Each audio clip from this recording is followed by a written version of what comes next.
He stepped in front of flying arrows to save the alien girl. The reward was worth every scar. The market square of Zelthar Prime erupted into chaos as the first arrow whistled through the air. Marcus Chen, human ambassador to the Valori Confederation, had exactly 3 seconds to process what was happening before instinct took over. The young Valori girl, no more than their equivalent of 12 years old, stood frozen in the crossfire. Her crystalline skin caught the binary sun's light as her large, luminous eyes widened in terror. The assassins had miscalculated their trajectory, or perhaps they simply didn't care about collateral damage. Either way, those poison-tipped arrows were about to turn a diplomatic incident into an interstellar tragedy. Marcus didn't think, he moved. His body collided with the girl's smaller frame, sending them both tumbling behind a vendor's stall. The first arrow struck his shoulder blade with a sickening thud. The second caught him in the ribs. The third grazed his thigh as he twisted to shield her completely with his body. Pain exploded through his nervous system, white-hot and all-consuming, but he held his position. The Valori girl's safety was all that mattered. The marketplace security forces neutralized the attackers within minutes, but those minutes stretched into eternity for Marcus. The poison worked quickly through his bloodstream, designed to incapacitate Valori physiology within seconds. Human biology, however, processed toxins differently, slower but infinitely more painful.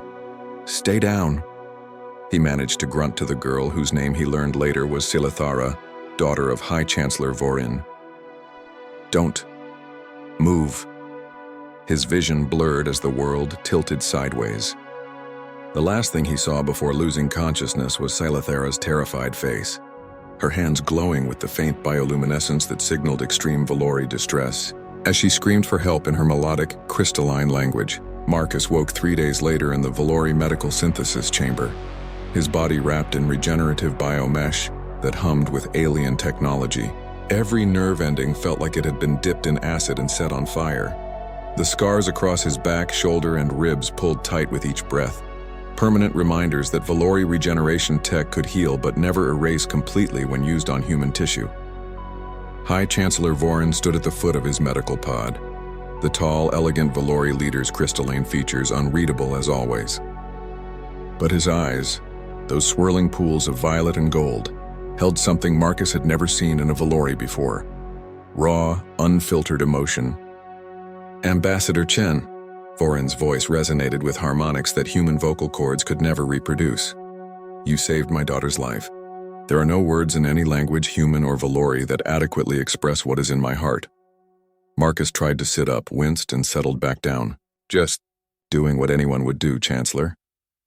"No." Vorin stepped closer, and for the first time in the 2 years Marcus had known him, the Chancellor's composed facade cracked. "Not anyone." 37 Valori citizens were in that marketplace. Security personnel, trained soldiers, civilians, all froze. All watched. Only you moved. Only you acted. Only the human threw himself into death's path for a child not of his species. The door to the medical bay slid open, and Silithara entered, moving with the careful grace of Valori youth. Her eyes locked onto Marcus, and she rushed forward, stopping just short of his bed. In her hands she held something that made Marcus's breath catch: a crystalline heart, the highest honor in Valori culture, given only once per generation. The council convened emergency session. Vorin continued, his voice thick with emotion. "Unanimous decision. First time in 8,000 years of Valori history." He gestured to his daughter, who carefully placed the glowing crystal pendant on Marcus's chest. It pulsed with warm light, seeming to resonate with his heartbeat. "For your sacrifice, Ambassador Marcus Chen of Earth, we grant you and your species full integration status within the Confederation. Not as junior members, not as probationary allies, as equals, full voting rights, full technological exchange, full military cooperation." Vorin's eyes swirled with colors Marcus had never seen in Valori before, colors he would later learn represented profound respect and familial love. Marcus stared at the crystal, then at Silithara's tear-streaked face, then at Vorin. I didn't do it for rewards, Chancellor. I did it because it was right." "We know," Vorin said softly. "That is precisely why you are worthy of this honor. That is why humanity is worthy."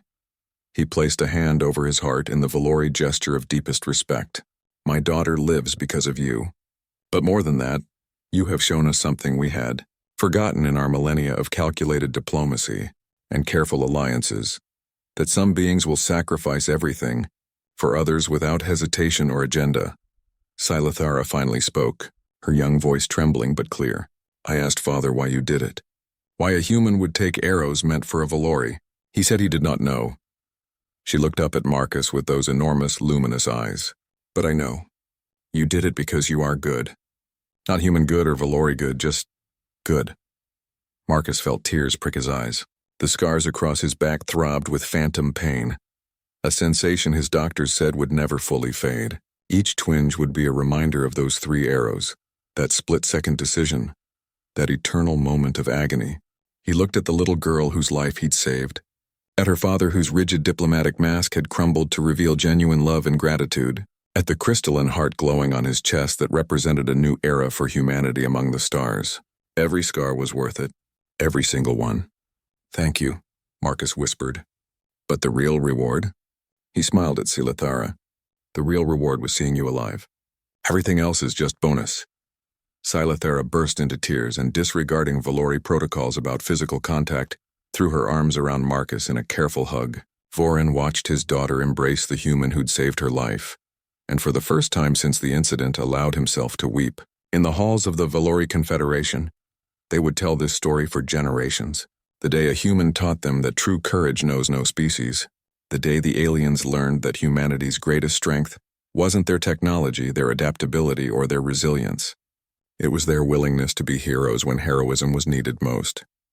Marcus Chen wore his scars with quiet pride for the rest of his long life, and every time someone asked if saving that alien girl had been worth the pain, he would smile and touch the faded marks on his shoulder. Every single scar, he would say. Worth every single one.